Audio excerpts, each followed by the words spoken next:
So the South African National Taxi Council wants government to subsidise commuters instead of public transport operators. Santako suggests commuters be allowed to use the card-like system or the one-card-like system for different modes of transport. But is this viable in a country like South Africa? Joining me to discuss this via Skype is Ufinza Mokwena, a transport economist with the Northwest University. Ufinza, very good evening to you. Thank you for your time. So I want to begin with the issue of subsidization, because even at that briefing today, the Competition Commission was talking about the subsidization of the taxi industry via further funding for the taxi recapitalization program.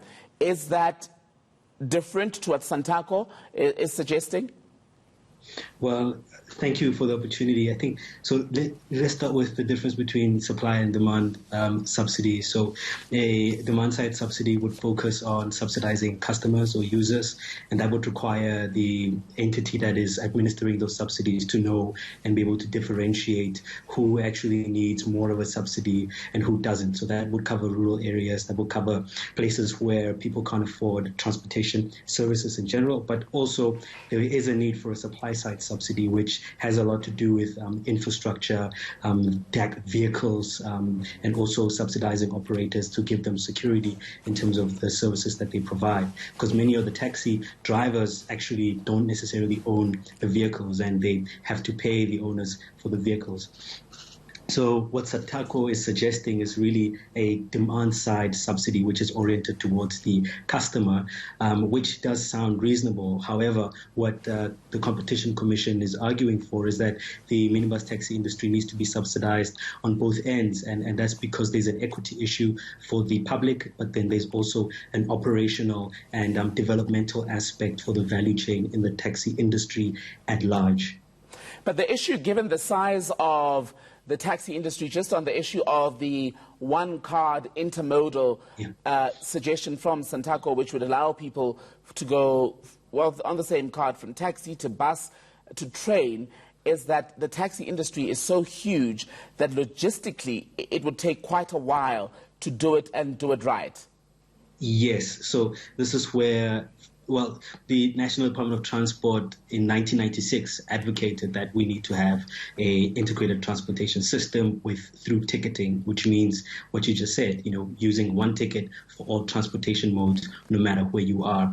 But at the same time, another element in the Competition Commission's recommendations is that we need to devolve transportation functions, which means you need a localized transportation administrative function. And that they talked about it for rail transport, but what we know from discussions with operators and associations and representatives from the councils, but it's clear that there's also a need to have a business arm for the local taxi associations.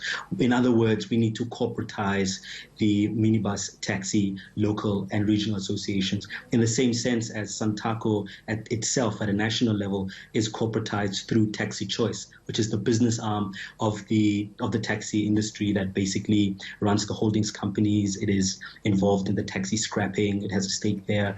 It has a stake in SA Taxi Finance and so on. So the local associations do need that level of devolution as well. And that would enable an easier rollout and also diversification, which is part of their TR3 2020 strategy.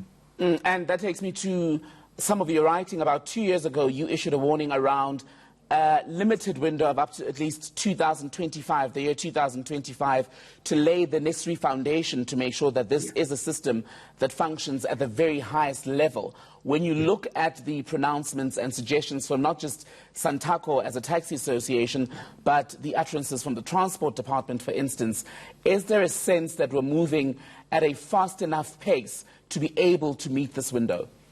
Well, I think in many ways the movement will not happen from the top only. The operators and associations on the ground are making significant strides, although they know about each other's work in terms of buying franchises, owning petrol stations, etc. They know about that, but it's not happening in an integrated fashion, and that's a prerequisite for the genuine reforms.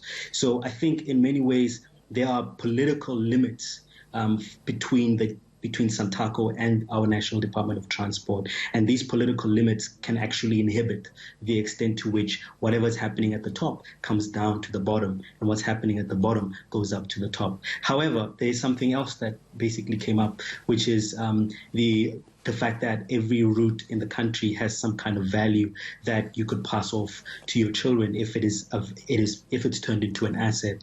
And that's something that hasn't been part of the negotiation process for not only taxi recapitalization, but also for the introduction and removal of existing operators. And an integrated system also, Finsa, would allow the likes of SARS, for example, to tap in, I imagine, into quite a large pool of finances, because a lot of people in the taxi industry aren't necessarily paying taxes.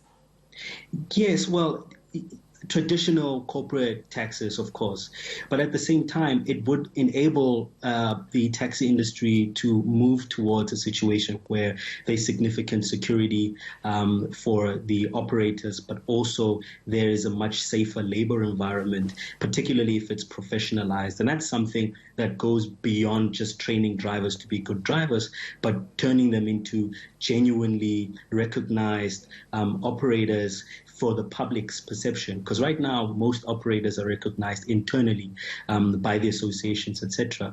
But then in the public domain, there's still a lot that the public basically have to say about the taxi operators. So professionalization will genuinely be a prerequisite for the kind of reform that we're looking for. And this is going to be something that would challenge the unions and also Santaco itself. Just finally, on the integration bit, there have been suggestions, for example, some people talking about in Johannesburg, for example, you take the Gautrain, you put that together with Metro Rail on the same system. How does that work? Because there's a vast difference in the costing on each of the services and what people can afford. Is that a workable idea? Well, let me take you one step back also. If you look at the dynamics of the subsidy regimes, the regimes, especially for the passenger rail side, these have been around, they've been built from the 1910 to 1963. That's like the foundation of the subsidy regimes that we have for the passenger rail industry. And then when you move it a little forward, we've got other subsidy schemes that came up largely from local municipalities. And the prerequisite for apartheid spatial planning was transportation subsidies. It was the infrastructure that needed significant investment. And right now we're inheriting a system that is basically not in line with the political ideology that we have as a country at this point. And that's a price that we actually have to pay. Simultaneously, the Competition Commission's position is quite interesting because they're arguing that, basically, in other words, they're arguing that the Gautrain is actually for the middle class. It's a class-based transportation service, and it's segregative in not so many words. And that provides an impetus for the introduction of additional operators inside the passenger rail market. And that's something that has been recommended in the white paper on the National Rail Transport Policy. So the position is that we need to separate operations from infrastructure, and that is what needs to happen to open up the market. Finsa Mokoena, thank you so much for your time. Finsa is with the University of the Northwest. He's a transport economist. Well,